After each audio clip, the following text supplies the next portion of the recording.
رمضاني راه مستحيل تلقى شي حاجه تربطها للصحراء غير المغرب. مستحيل كتقولها بكل ثقة في النفس. راه يقدر يجبد لك شي واحد شي وثيقة أخرى يجيبها لي ويجيبها ونقعدوا المنابر الإعلامية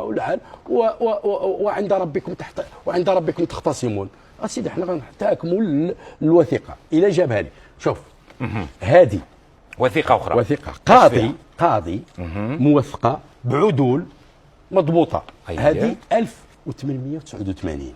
اسمع هذه غادي نقرا لك، وفيها 53 شخصية عن جميع قبائل الصحراء ومذكور كله. اسمع واسمح لي، وهذه غادي نقرا بلا ما غندوز. شوف هي إشهاد استغاثة ونشدان. الصحراء في 1889 جابوا اللي دخل داخله 1884 وحسوا بان هناك غادي تدخل الاستعمار، كاين خطر.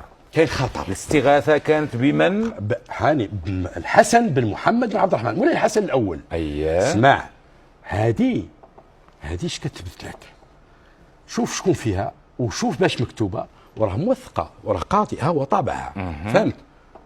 وانا كنقول على ان هاد السنه هي السنه اللي بغاو يختبروا فيها الصحراء الحسن بن محمد بن عبد الرحمن، لانه في 1882 34 واحد من الصحراء ادت البيعه، والبيعه كاينه موجوده.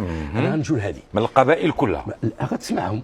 اشوف بسرعه اهم ليعلم سيد قطب المجد الى اخره اننا يا مولاي اعيان القبائل المتمثله في اولاد دريم وزرقيين ويت الحسن وزوافيط ويت موسوعلي وايتوسا والتركس ويت ياسين ولاد بوعيطه والشناقله ولميار ويقوت، بما فيها قبائل الاشراف والزوايا الرقيبات والعروسيين وفلاله ولاد تدرارين وتوبالت ولاد السباع وتجا، فضلا عمن تراكم عليها وارتدف ولاد بوعشره ايت بعمران مريبط الخصاص مجد ايت ابراهيم، سكان وادي الذهب والساقيه الحمراء وواد نون. تعتشم الاعتناء بأمر هذه الناحية غاية.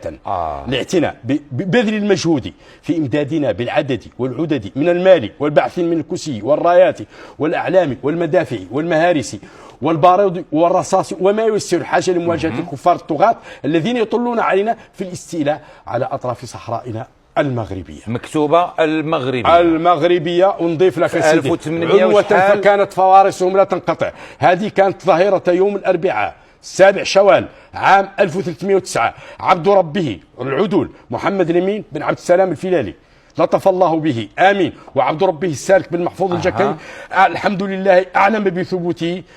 قاضي أنسى أحمد بن محمد الزتوتي لطف الله به آمين. إذا بالنسبة ليك ملي كتكلم بحال هذه الوثيقة ما بقى كلام، وفيها جميع شوف ممثلي بالاسم الثلاثي وباسم الفخذ والعرش والأسرة.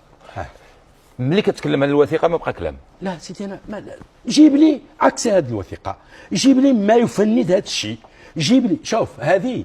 شفت ملي كنشدها أولا استخرج الأسماء وسير الأسماء وكنستخرج الأماكن وكنستخرج التاريخ. هذه راهي بعد مرحلة قال المعالجة.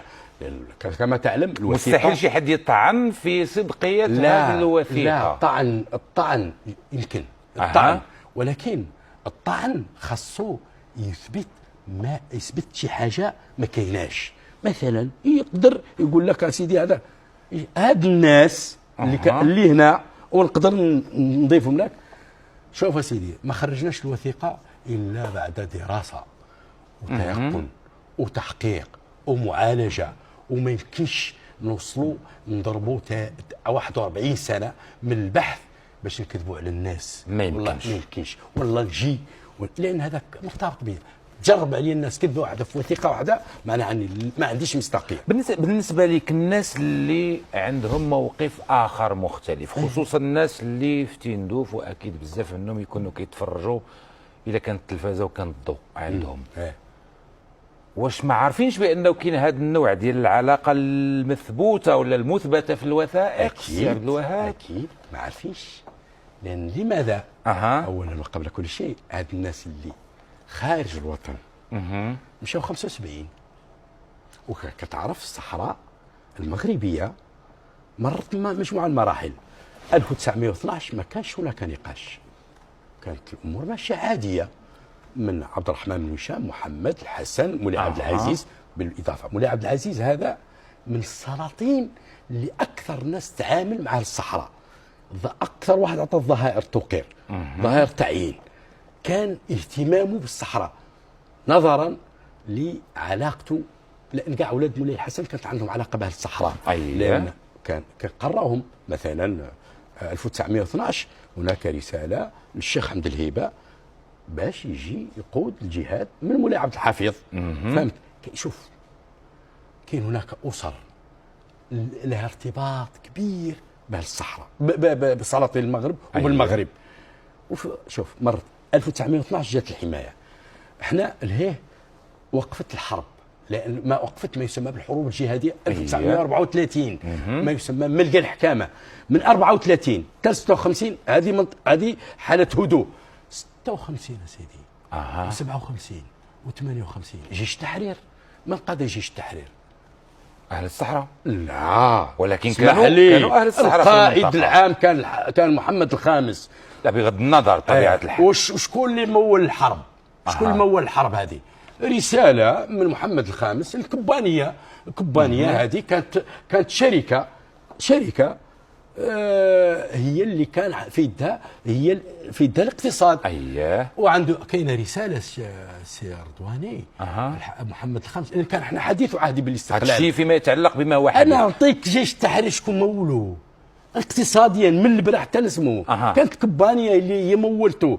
سال جيش التحرير 58 باش سال مؤتمر بوخشيبيه اللي عقدوا المغفور له الحسن الثاني. هادو تفاصيل اخرى للاسف ما بقاش لنا الوقت بزاف. انا بغيت تفسير فيما يتعلق بالعباره اللي كتقول ما نثبتش فقط مغربيه الصحراء ولكن صحراويه المغرب. أكيد. مقصود منها عبد الوهاب سيباوي شنو هو؟ انا نقول لك صحراويه المغرب. احنا المغرب هذا نقول لك صحراويه المغرب. اولا ماشي جميع السلالات غير صحراويه التي حكمت المغرب.